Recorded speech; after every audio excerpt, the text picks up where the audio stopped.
martabat bangsa. Baru 1 tahun Kabinet Joko Widodo Ma'ruf Amin terbentuk, sudah ada 1 menteri yang terantuk hukum. Namanya Edi Prabowo.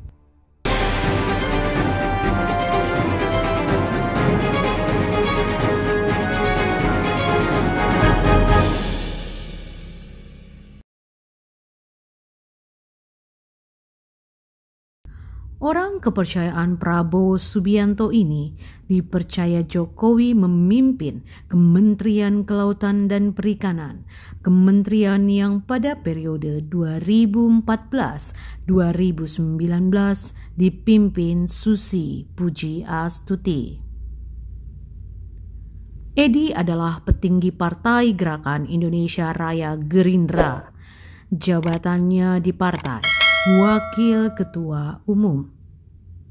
Edi ditangkap Komisi Pemberantasan Korupsi KPK di Bandara Soekarno-Hatta, Cengkareng, Banten pada akhir Rabu dini hari 25 November 2020. Saat itu, Edi dan sang istri baru tiba dari Amerika Serikat.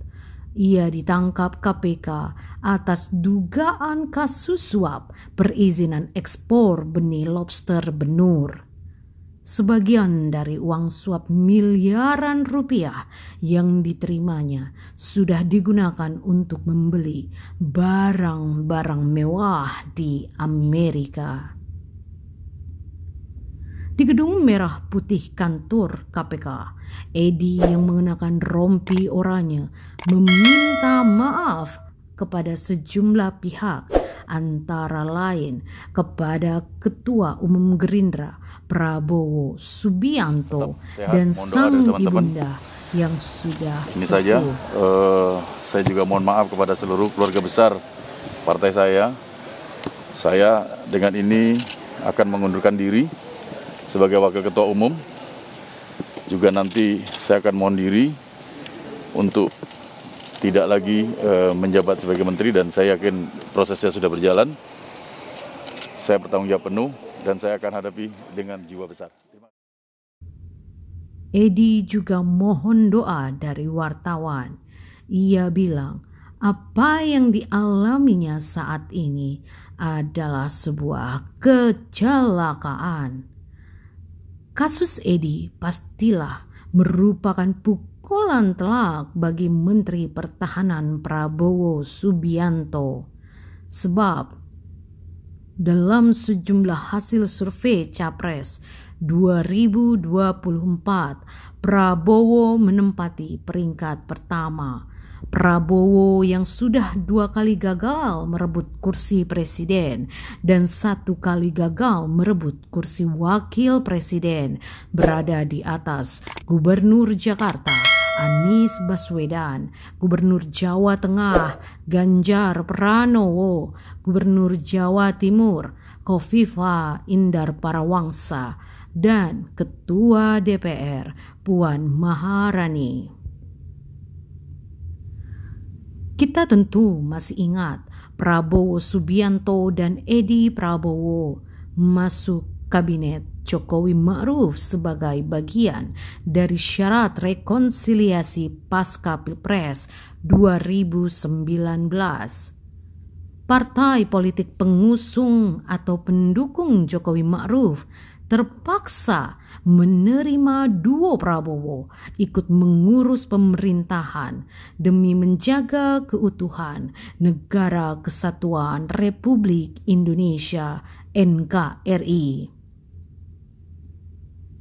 Dan memang setelah Pilpres usai, rakyat negeri ini nyaris terpecah menjadi 2 kelompok besar dalam kondisi seolah-olah siap saling meniadakan. Kita tentu juga masih ingat dalam berbagai kesempatan, termasuk pada masa kampanye Pilpres 2019, Prabowo Subianto selalu lantang menyuarakan untuk tidak korupsi dan dirinya berjanji akan mencobloskan setiap kadernya yang korupsi ke penjara. Saya jamin Partai Gerindra akan melawan korupsi sampai ke akar-akarnya. Kalau ada anggota Gerindra yang korupsi, saya yang akan masukin ke penjara sendiri. Waktunya masih ada, akan dimanfaatkan. Kita tahan paslon 02. Namun, rupanya KPK lebih dulu menjemput kadernya di bandara untuk diantarkan ke penjara. Kini, orang kepercayaannya yang dipercaya presiden mengurus kementerian yang berhubungan dengan hajat hidup orang banyak telah merusak namanya. Perbuatan orang kepercayaannya itu bukan hanya menghambat langkahnya menuju istana pada 2024, melainkan juga merusak negara. Hal itu jelas bertolak belakang dengan keinginan Prabowo meningkatkan kualitas kehidupan rakyat, maka mengangkat harkat dan martabat bangsa Indonesia pun adalah mimpi gelap.